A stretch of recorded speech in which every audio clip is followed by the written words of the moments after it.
रत्नागिरी नजीक अरबी समुद्रात मध्यरात्री अवैध मासेमारी करणाऱ्या कर्नाटकच्या मच्छीमारांनी राज्यातल्या मत्स्य विभागाच्या अधिकाऱ्यांवर हल्ला करण्याची एक खळबळजनक घटना घडली आहे। कर्नाटकचे मच्छीमार हे मध्यरात्रीच्या सुमारास महाराष्ट्राच्या हद्दीत दाखल होऊन LED लाईट वापरून अवैधरित्या मासेमारी करत होते। त्याची कुणकुण रत्नागिरी मत्स्य विभागाला मिळताच या विभागाचे अधिकारी कारवाईसाठी गेले।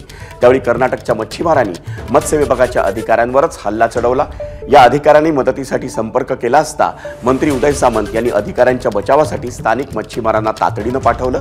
अधिकाऱ्यांना त्यांची वेळीच मदत मिळाल्याने कर्नाटकच्या काही मच्छीमारांना ताब्यात घेण्यात यश आलं। या कारवाईत अधिरा नौकेसह कर्नाटकच्या 7 मच्छीमारांना ताब्यात घेण्यात आले।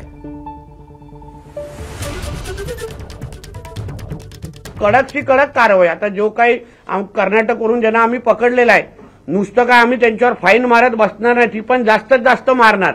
पण चाकू हल्ला करण्याच्या दृष्टिकोनातून पण कलम मी पोलिसांना लावायला सांगितलेले आहेत, कारण तो अटेम्प्ट टू मर्डर आहे। म्हणून या अशा पद्धतीचं किनारपट्टीवर वातावरण आम्ही लोक तयार करणार की आमच्या महाराष्ट्राच्या किनारपट्टीवर कुठले बाहेरचे लोक, बाहेरचे ट्रॉलर बोटी येऊन नियम तोडण्याची हिम्मत पण करू शकणार नाही। त्यांचे पाय कापतील, हात कापतील। एबीपी माझा, उघडा डोळे बघा नीट।